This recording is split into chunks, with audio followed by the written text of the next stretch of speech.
Hey guys, Steve here. Thanks for stopping by. I'm really excited you're watching this video today. Let me ask you a question. Do you have a box or 2 or 3 of these little cassettes sitting around your house? I bet you do. Everybody's got a bunch of cassettes laying around. And you know, wouldn't it be great to be able to take those songs and put them on your computer? I mean, you think about it. How many songs do you have wrapped up in cassettes? Hundreds? Maybe thousands of songs? Now, of course, you could go onto iTunes or onto Amazon or somebody and rebuy all those songs, but that's insane. That could cost you hundreds or thousands of dollars right there. And you already bought them once. I don't know about you, but you know, I don't want to buy the same thing twice. I bought it once. I want to be able to use it. Just because it's trapped on a cassette doesn't mean I can't use it on my computer. And here's how, right here. We have this fantastic little device. It's a tape to MP3 converter, and it looks like a little cassette deck, because that's what it is in essence. It even comes with some headphone or little earphones there, so you can plug them in. You can actually listen to your cassette on here, but that's not what's cool. What's cool is that it comes with a USB cable, and it allows you to plug this into your computer and record all those songs that you have locked up on cassette tapes. You can record them straight to your computer, turn them into MP3 files, and guess what? You can use that on your iPod, any MP3 player. You can put them onto a CD. Most cars will let you play it. And all the stuff that's trapped on here, guess what? You can use it again. Comes with some really, really easy to use software. In fact, here's what we're going to do. I'm going to turn this over to Tim. He's going to explain the whole thing. Hey guys, Tim here, and I'm going to talk about the Take 2 MP3 cassette deck software and really just what an amazing product it is. Now, it's really, really simple. The first step you're going to do is you're going to plug in the USB cord to the Tape to MP3 player. It's going to automatically install the drivers, and then you're going to want to go ahead and put in the program CD. When you put in the program CD, we're going to show you here. It should be on the D drive or the E drive, whichever your hard drive, your CD-ROM drive is, and go to Audacity. When you go ahead and launch Audacity, it's going to ask you to install it. We're going to go ahead and press next. We're going to press I accept. We're going to press next again, next. You know, in your case, it won't say it's already there because you've not installed it before, but you're going to go ahead and press next, and you're going to go ahead and make sure it says associate audio project and create a desktop icon, and press next and press install. Happens really, really quickly. We're going to go ahead and launch it. Once we launch it, we get the Audacity interface. Really, really simple to use. The first step you need to do, though, and this is critically important, is you're going to go to Edit, then you're going to go to Preferences. Under Preferences, you want to make sure that recording device is selected as a USB PNP audio device. If it's not selected as the USB device, then it's not going to work because you have your Tape to MP3 player. You want to make sure that's going to record there. And obviously select that it's stereo recording and press OK. Now, from here on forward, it is really, really simple to use. All you're going to do is go ahead and put a cassette into your cassette deck. So I'm going to open this up here. I'm going to go ahead and put down a cassette.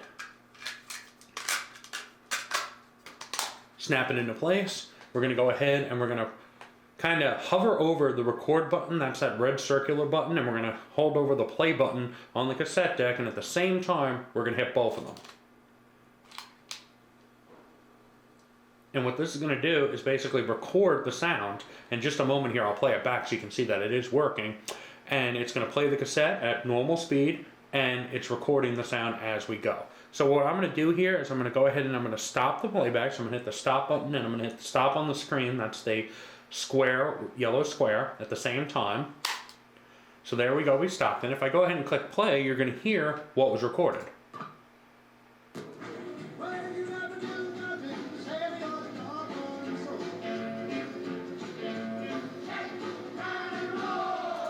So we've got Shake, Rattle, and Roll. Really, really great song there. Now, to save it as an MP3 is the really easiest thing in the world. You go to File, and you're going to go to Export as MP3. And all it's going to ask you to do at this point here is to pick the name of the MP3 that you want to call it. So I'm going to call this Shake, Rattle, and Roll. I'm going to go ahead and click Save. And it's going to ask me to enter in some ID3 tag information. That's kind of the information that shows up on iTunes or on an MP3 player or on a CD player that supports MP3s or a music program that says, hey, what's the title, what's the name? So I'm going to put the title of Shake, Rattle, and Roll.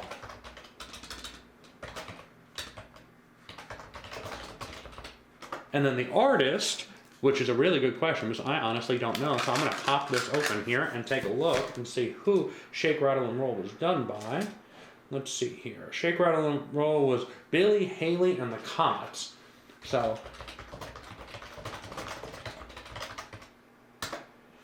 And then we're going to go ahead and select a genre here, and I'm going to mix that as, let's say, I'd call that probably rock would be where I would classify it. Obviously, you can classify it however you like, but I'm going to go ahead and put it as rock, and I'm going to press OK. It's going to go ahead and encode the music. Again, really, really quickly, happens really quick. And if we want to open that up just to see if it's went ahead and installed correctly, we can just go into our Audacity folder. And you'll see here, if we go back to the export screen, it's showing in C program files Audacity. So we can actually just go right into that folder. And I'm going to go ahead and I'm going to select play for it. And in a second here, my music player is going to open up. And we got Shake, Rattle, and Roll going in the background. And here is that information, that Shake, Rattle, and Roll, Billy Haley, and the comments that I entered there. It is a really fantastic piece of software. It is really, really easy to use. You are going to love it. It is just that simple. Told you it was easy. Did you see that? Wasn't that simple? These things are absolutely phenomenal. They're really easy to use, and guess what? We have a phenomenal price on them too. And I know you're looking at the price saying, oh, is it worth it? But I want you to think about something. Let's do some quick math here. Figure you got, 10 or 12 songs on a cassette, right? And what is an MP3, like $1.50, $1, something like that online? It doesn't take too many cassettes. 2 or 3 of these things, and you're actually making money on the deal instead of losing money by buying all these songs over and over and over, right? If you have a dozen or 2 dozen or 3 dozen or who knows how many cassettes, in fact, at one point, maybe I should be just doing this as a service to you guys. This is fantastic how much money you're gonna save. You're gonna save hundreds, maybe even thousands of dollars, and you're gonna be able to get all those great songs released from their prison on this cassette and back onto your computer. You can put it on your iPod, your MP3 player, whatever you want. Fantastic price. Limited quantities though. Don't mess around, don't wait. If you don't get to the site and buy this really, really quick, I can't promise you're even going to be there tomorrow. So stop watching me, grab one today, and have fun with it. Thanks for watching.